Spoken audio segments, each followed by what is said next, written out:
Hola, ¿qué tal? Sean ustedes bienvenidos de nuevo a esta sesión de casos clínicos del módulo de urología. Corresponde en esta ocasión al tema número 6, alteraciones de la vejiga. Mi nombre es Oscar Balán, reciente segundo año del Hospital General del Centro Médico Nacional Arrasa. Y bueno, vamos a iniciar con este caso clínico. Se trata de un paciente femenino de 54 años de edad que acude al servicio de urgencias refiriendo cierto malestar en la región pélvica o dolor en la región pélvica, disuria y urgencia miccional. Se le realiza el siguiente método de estudio. Es un ultrasonido en escala de grises con traductor convexo, en donde nos encontramos a nivel de la vejiga. Aquí podemos delimitar la vejiga, siguiendo mi cursor, esta estructura anecoica, contenido anecoico, y llama la atención que los bordes de la vejiga y su contenido se encuentran alterados a expensas de esta imagen, señalado con la flecha. Se observa una lesión, una tumoración de ecogenicidad heterogénea. Es predominantemente hipoecogénica, como aquí podemos ver. Tiene áreas hipoecogénicas que alternan con otras áreas de mayor ecogenicidad, incluso algunas puntiformes, aquí señaladas con el cursor. Y también el borde de la lesión también tiene un contenido, o es un, perdón, es ecogenicidad intermedia entre las zonas hipoecogénicas y de mayor ecogenicidad. Vemos que el crecimiento de esta lesión es tanto exofítico, es decir, por fuera de la vejiga, como endofítico, es decir, protruye hacia el interior de la vejiga, como es este componente, y las medidas de esta lesión son de 5.2 centímetros por 3 por 3.5 centímetros. Este es el plano sagital y este es el plano transverso.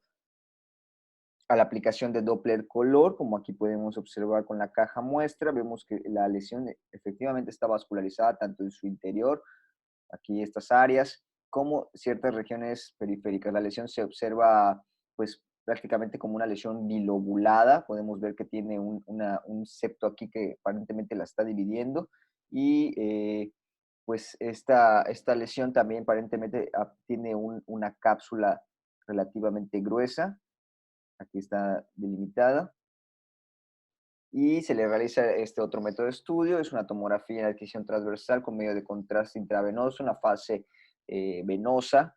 Vemos como también tiene contraste oral positivo y nos encontramos a la altura de la lesión que ya habíamos observado por el ultrasonido. La lesión en la tomografía se observa de bordes bien definidos, es ovoidea. Los bordes son ligeramente irregulares, prácticamente regulares en su mayor porcentaje, pero sí en algunas áreas irregulares. Vemos cómo deforma la pared anterior de la vejiga y se extiende tanto en el interior de la misma como en sentido anterior hacia la pared del abdomen.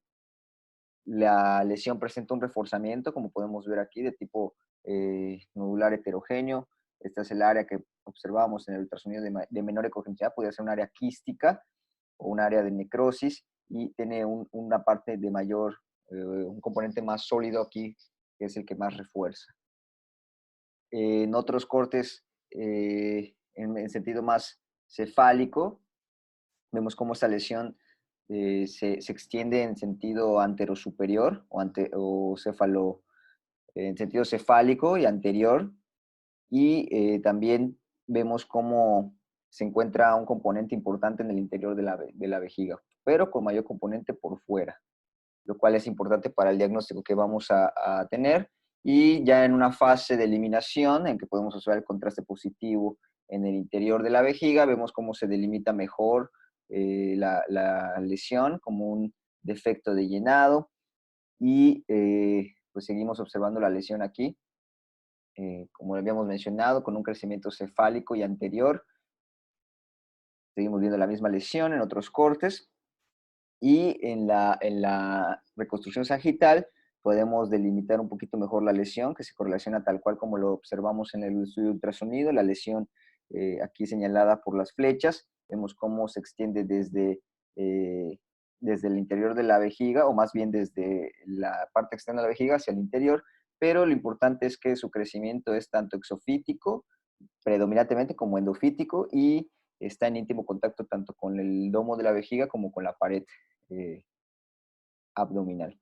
Y pues este fue un caso de un adenocarcinoma del uraco, que es una enfermedad, una neoplasia maligna relativamente o muy rara realmente, y pues se le hizo resección con un estudio histopatológico, ese estudio de la RCNA, que confirmó el adenocarcinoma no invasivo. No se observaron otras lesiones, pero sí es un caso muy interesante porque no es una neoplasia tan frecuente, prácticamente poco frecuente, y vamos a ver algunos puntos importantes sobre estas alteraciones que se encuentran dentro de un espectro de enfermedades que se conoce como anormalidades del Uraco, como aquí mencionamos.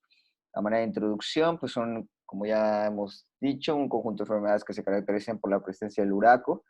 Se conocen 4 formas de presentación principalmente y nunca olvidar que existe riesgo de malignidad. Aquí unos datos, es más frecuente en la población adulta y saber que muchos diagnósticos son incidentales. Embriológicamente, pues esta estructura va a ser un remanente de 2 estructuras embriológicas, principalmente de la lantoides y de la cloaca. Saber que posteriormente se va a formar el seno urogenital, que es donde aquí lo podemos observar, que posteriormente va a dar origen a la vejiga, como aquí está señalado. Conforme se va formando esta estructura o la vejiga, se va desapareciendo la lantoides y va a quedar como un remanente que se conoce como uraco, que es una estructura fibromuscular. Entonces, aquí hay las complicaciones que hemos mencionado, hay otros esquemas más adelante, pero bueno, la anatomía de este remanente es importante mencionar que casi el 100% de los recién nacidos va a tener algún tipo de remanente del uraco, pero que no necesariamente se traduce en algo anormal. La normalidad ocurre cuando hay un defecto o una falta en la obliteración de este conducto en cualquiera de sus porciones. Aquí tenemos el esquema señalado con los asteriscos, cómo se extiende desde el espacio Retzius hasta la pared sigue el trayecto de la pared del abdomen hasta conectarse con el ombligo.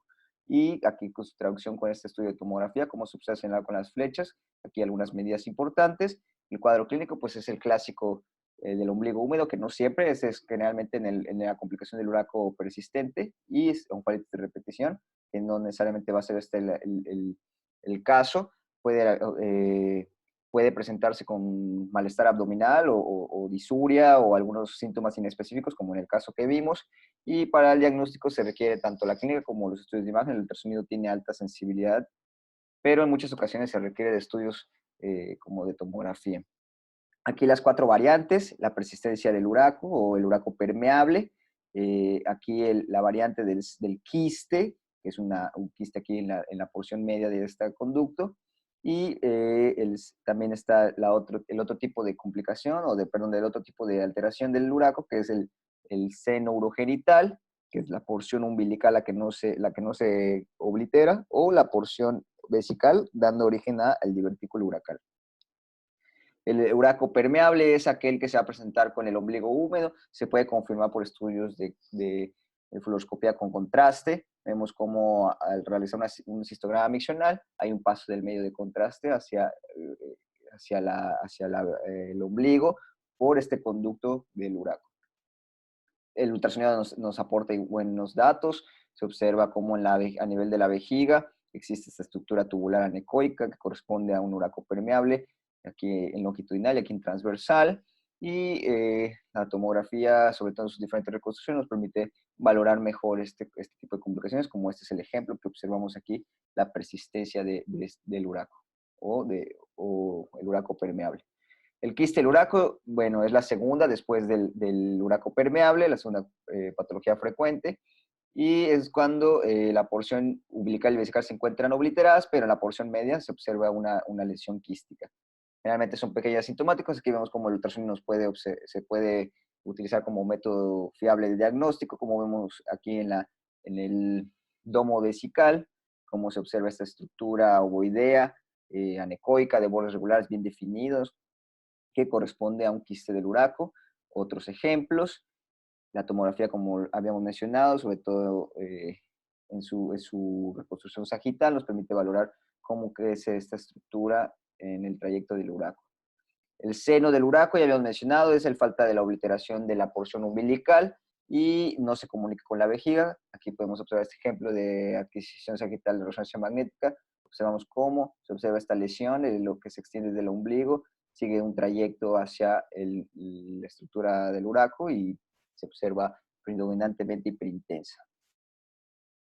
El divertículo también es otra complicación, la más rara, y se extiende desde el domo vesical hacia el uraco. Aquí podemos observar esta imagen triangular de contenido isodenso a líquido que corresponde a un divertículo uracal. Y entrando ahora sí a lo que nos interesa un poco más, sobre todo para explicar un poquito mejor el caso, son las neoplasias, saber que estas pueden ser benignas o malignas. Las malignas, ambas son extremadamente raras, las malignas corresponden a menos de 1% de los cánceres, y aquí es lo inverso a las neoplasias propias de la vejiga. Lo más frecuente es la adenocarcinoma, y las más raras son el carcinoma urotelial, como a la inversa de lo que normalmente pasa, bueno, o de los cánceres que más frecuentemente afectan la vejiga. Y podemos observar este ejemplo. Estas lesiones generalmente pueden ser tan de gran tamaño como este es el caso de este paciente. Vemos cómo existe una tumoración que se extiende desde el techo de la vejiga, de gran tamaño, es heterogénea, con áreas isodensal líquido en su interior, con algunos septos que refuerzan con el medio de contraste en esta reconstrucción sagital, su correspondiente reconstrucción coronal y transversal, señaladas con las flechas. Vemos cómo esta tumoración se extiende desde el domo vesical y deforma la pared y se extiende hacia el ombligo de la misma, de la pared abdominal.